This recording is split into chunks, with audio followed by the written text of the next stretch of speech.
Evet dostlar, bir güzel andan sizleyiz. Tıpkı ilk karavana başlıyoruz videosunu çektiğimiz yerdeyiz. Bugün yaklaşık 4,5 ay sonra karavanımızı bitirdik. Şimdi size bugün karavanımızı tanıtıyoruz. Hadi buyurun. Önde 2 adet 340 watt Lexron monokristal güneş panelimiz mevcut. Gayet güzel elektriğimiz yetiyor. Burada 90 derece açılır. Acil çıkışlı bir araç çıkışımız var. Havalandırmamız var. Burayı da teras olarak tasarladık. Şu şekilde de merdiveni var. Arka tarafa 2 adet pencere bıraktık. Ve yanında hemen arka kapının sağ arka kapıda olacak şekilde bir adet merdivenimiz mevcut. Burada bagajımızı görüyorsunuz. 150 litre temiz su depomuz var. Yani bagajımız biraz dağınık ama. Dağınık değil aslında. Her şey düzenli. Sadece alışveriş yapmıştık. Şu an alışveriş yaptık. Burada perdemiz var. Evet. Bu arada biz bu kısma kapak yapmak istemedik. Daha fazla ağırlık olmasın diye. Perde yapmayı tercih ettik. Aynen. Bu şekilde. Burada bütün kamp malzemelerimiz sığıyor. 150 litre temiz su depomuz var. Şimdi 20 günlük bir tatile gittik geldik. Hiçbir problem yaşamadık. Tüm hasırımızdan çadırımıza, sandalyemize, masamıza, her şeyimizi burada kamp malzemelerimiz var. Mesela piknik ocağı, yanında kartuşlarımız, mangal malzemesi, ateş çanağı. Hepsi burada. Hiçbir sıkıntı yok. Gayet güzel, yeterli bir alan. Biz bir de kapakları ve iç kısmını lambiri yaptık. Yani böyle daha Yarıya güzel kadar. evet göründüğünü düşünüyoruz. Ya bu kısmı da çok fazla yine ağırlık olduğundan dolayı, kapıyı aşağı çektiğinden dolayı ince kontra değil mi bu? Evet. Hafif olsun diye, bir de ahşap uyumu olsun diye beyaz uygulamak istemedik. Absürt bir görüntü olmasın diye. Aslında hedefimiz tamamını lambiri kaplamaktı ama kapı içindeki yalıtım malzemesiyle ve lambiriyle çok ağırlaşacaktı. Şu an bile biraz ağırlaştı. Tok bir his var. Ondan dolayı yarısını bu şekilde kaplama gereği duyduk. Zaten burası bagaja ait bir bölüm. Çok güzel oldu ama bizce. Evet. Şimdi geçelim dışarıdaki diğer donanımlara. Bu tarafa gel bir tane. Burada 150 litre temiz su dolum ağzımız var. Hemen buradan suyumuzu dolduruyoruz. Burada dış elektrik girişimiz mevcut. Birkaç kere kullandık. Çok şükür elektrik tesisatımız iyi olduğu için bataryalarımız ihtiyaç duymuyoruz. Burada banyo havalandırmamız. Burada da şofben çıkışımız var. Yakında inşallah aracı da boyatacağız. Güzel bir renge kaplamayı düşünüyoruz aracı. Şu beyaz görüntüden, minibüs görüntüsünden kurtaracağız. Sizce hangi renge boyayalım? Yorumlara yazın. Yorumlara yazın. Sizce Bekliyoruz. hangi renk olsun? Hangi renk görmek istersiniz? 2 adet 120 santim ya da 110 santim tam hatırlamıyorum. 120'ye 50 diye hatırlıyorum. 120'ye 50 idi galiba ya da 110'a 50 tam hatırlamıyorum. Pistonlu camımız var. İçeriden açılıyor. İçeriye geçmeden burada buzdolabı havalandırmamız var. Burada dış duşumuz mevcut. Bir tane dış duş koyduk. Yaz aylarında çok işimizi gördü bu. Kullanırken. Dışarıda duş aldık, içeriye girmedik. Onun haricinde dışarıda anlatacağımız bunlar. Şimdi içeriye geçelim. Bir de araçtan da bahset istersen. Aynen. 2010 model, zaten onu biliyorsunuz. Karavan başlama videosunu izlediyseniz 2010 model Citroen Jumper 15 metreküp aracımız bu şekilde. İçeriye giriyoruz. Işıkları da açabilirsin. Tamamdır. Asıl bizi yoran kısım burası. İç kısımdı. Girişte bizi Ferre'nin bunu çok araştırdım. Hareket halinde şu üzerindeki demirler oynamadığı için bunu tercih ettim. Döküm üzeri. Çok da memnunuz. Sadece aldıktan sonra ocak gözlerinin içerisindeki gözlerini küçültürseniz iyi olur. Biraz harlı yanıyor. Burada ocağımız var. 2 gözlü. Elektrik bağlantısı vesaire var. Şu şekilde. Hemen üzerine baharatlık tasarladık. Onun üzerinde Geleyim ister misin? olur, gel.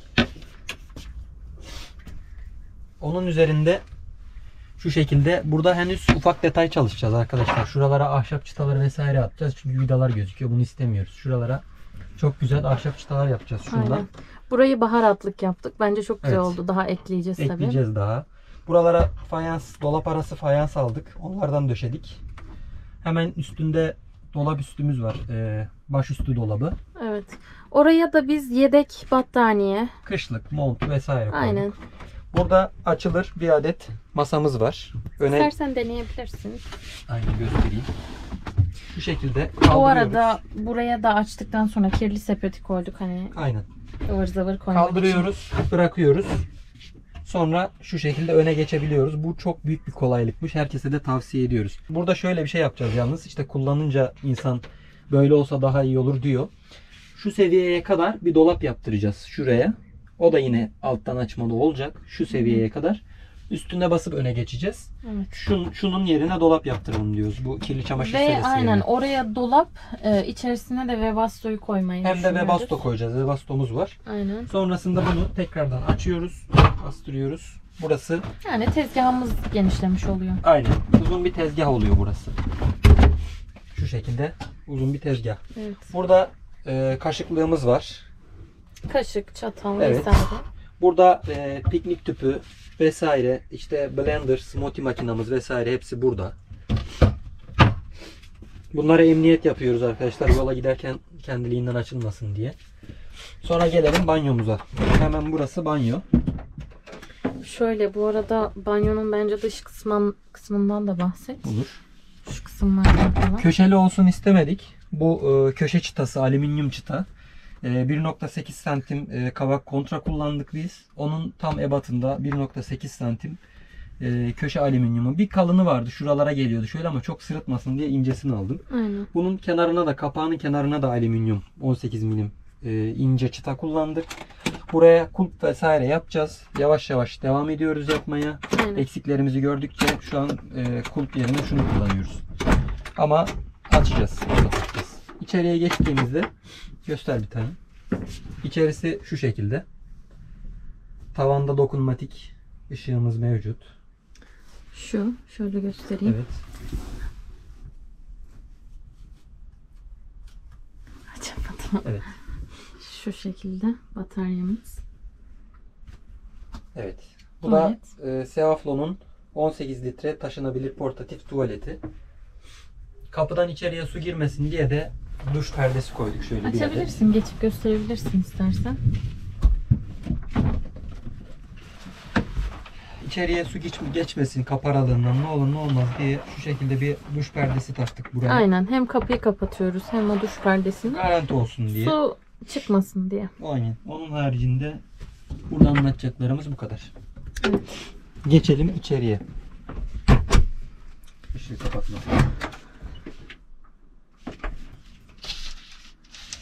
Bu şekilde perde de yaptık. Hem çok güzel duruyor hem de sinek vesaire girmesini biraz da olsun Yazın içeri engelliyor. havalansın derken pencereleri yeterli olmadığı anda bunu açıyorsunuz. Burada bir adet akü voltaj göstergemiz var. Normalde koymayacaktım ama birazdan elektrik ünitesinden bahsedeceğim. Gözümün önünde olsun istedim akü voltajımız anlık görebileyim diye. Burada bir adet temiz su göstergemiz var. Bir adet pis su göstergemiz var. Onun haricinde ön ve arka ışıklarımız şu şekilde. 3 wattlık 6 adet ışığımız var. Ön ikisi ayrı yanıyor. Elektrik bölümünde bundan bahsettik. Amacımız elektrik ihtiyacımız olduğunda çok fazla elektrik harcamayalım. Arka tarafları ayrı bir açma kapama düğmesine bağladık. Ön tarafa ayrı bir kapama düğmesine bağladık. Şimdi şuraya DC şarj cihazı var. Havens'in, onu aldık. Onu monte edeceğim. Yoğunluktan bir türlü fırsat bulamıyorum. Şuraya da ya da yan yana buraya da koyabilirim, bilmiyorum. Webasto'nun kontrol panelini koyacağım. O ikisi de elimizde. Webasto'da DC şarjırda ilk fırsatta onları da bağlayacağım. Şimdi buraya gelelim.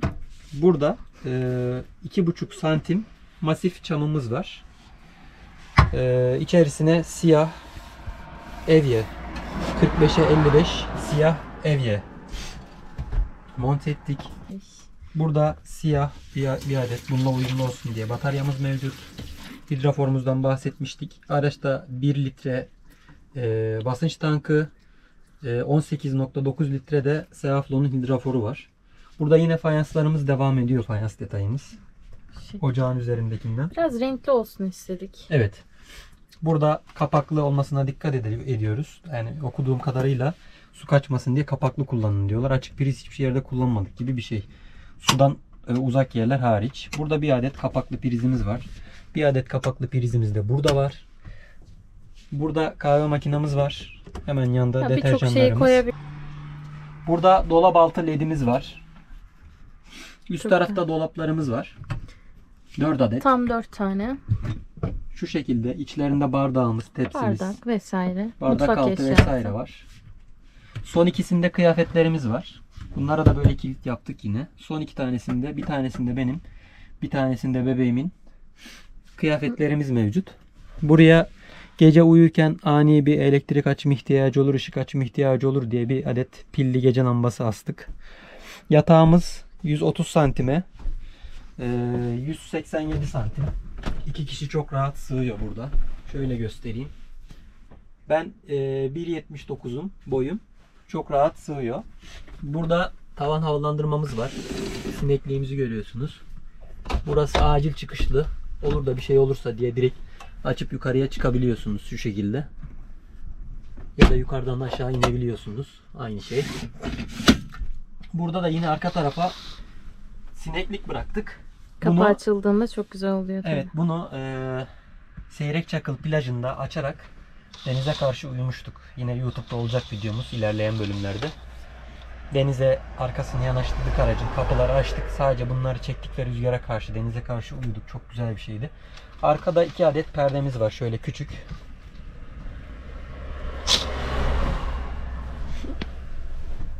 Bu tarafta da aynı şekilde var. Bunları normalde bırakmayacaktık ama sonra dedik içerisi çok mukasvetli olur. İyi ki de bırakmışız. Hatta bunları ileride pistonlu açılır cama çevirmeyi düşünüyoruz.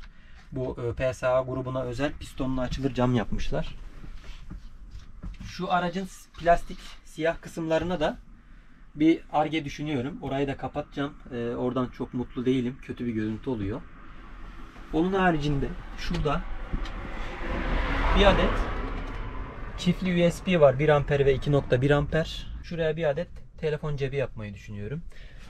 Burada 2.4 amper hızlı şarjlı USB'li prizimiz var. Bunu koyduk. Bunu neden koyduk? Olur da invertörümüze bir sıkıntı gelirse ya da elektriğimiz azalırsa invertör devreden çıksın. Bir de o ekstra enerji harcamasın diye. Çünkü bu elektriği direkt aküden alıyor. İnvertör üzerinden çalışmıyor. Bunu koyduk. Yanına bunu da koyduk. Buradan inelim aşağıya. Hemen burada yukarıya çıkmak için, çünkü yatağımız yaklaşık 108 santim falan yüksekliğinde, bir adet burada puf bıraktık.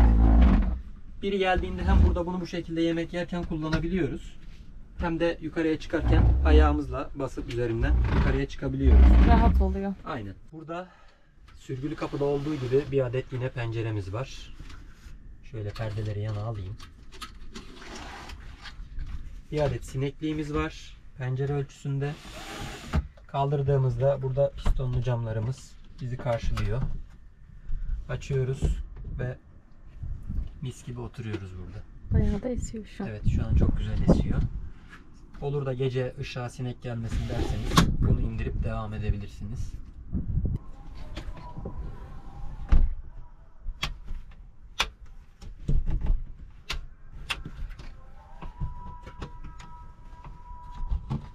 Burada arkaya geçiş için bir adet kapak var.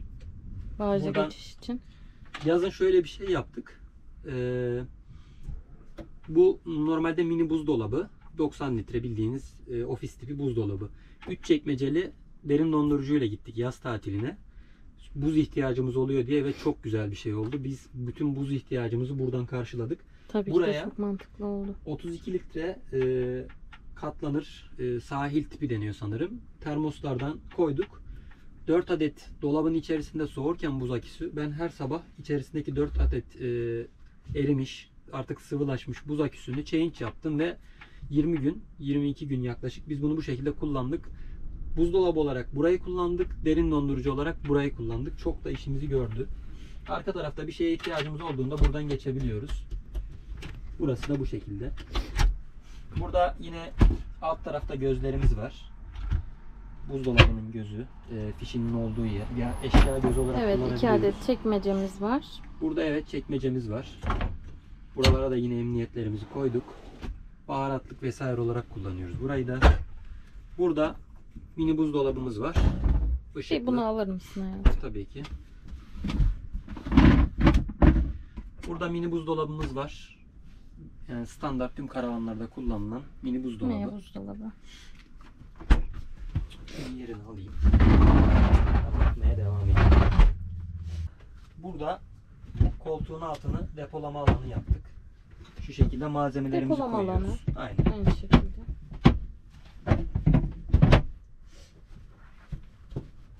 Burada Süngerlerimiz kaç santimdi? 10 santime 5 santim. Sırt 5 santim. Oturduğumuz alan 10 santim. Masa da 3 katlamalı. Şöyle altın gösterebilirsin. Hatta oraya gelmişken karşıdan da bahsedeyim.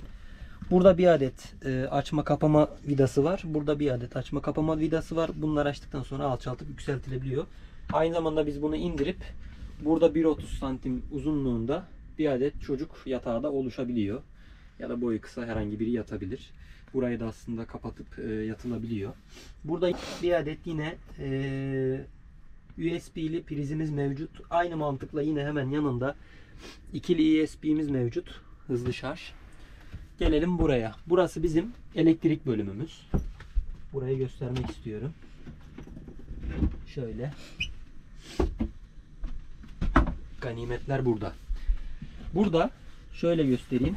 Megacel'in 200 amper lityum iyon aküsü var. LiFePO 4. 40 amper MPPT şarj cihazımız var. Dış şarj girişimiz var. 1500 watt invertörümüz var. Burada da 220 sigortalarımız mevcut. Yani burayı merak ediyorsanız elektrik tesisatı bölümünden de Detaylı orayı anlattım. Detaylı bir şekilde. Aynen.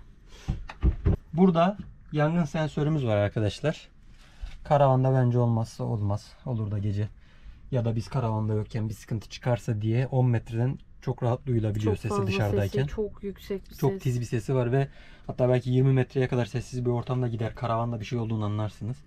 Burada hemen üzerinde küçük bir dolabımız var. Burada bir adet LPG sensörü var arkadaşlar. Bu bence karavanın vazgeçilmezi.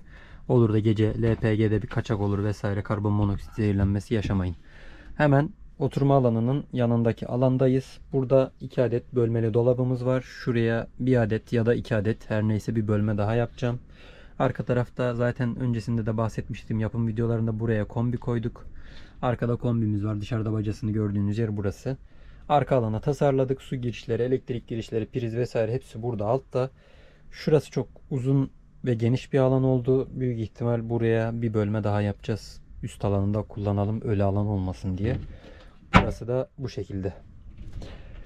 Böyle arkadaşlar. Karavanımızın içi bu şekilde. Burası bizim yaklaşık 4 ayımızı aldı. 4 ayımızı alan karavan serüvenimizin sonunu şu an izlediniz arkadaşlar. Evet. Biz çok emek ettik. Bizi çok zorladı ama sonu güzel oldu. Sizi yapım videolarıyla daha fazla sıkmama adına bu videoya atıyoruz. Bundan sonraki süreçte artık kamp ve doğa videoları, gezi videoları paylaşacağız kanalımızda. Videoyu beğendiyseniz kanalımıza abone olmayı unutmayın. Sonraki serüvenlerde görüşürüz. Şimdiden teşekkür ederiz. Bay bay.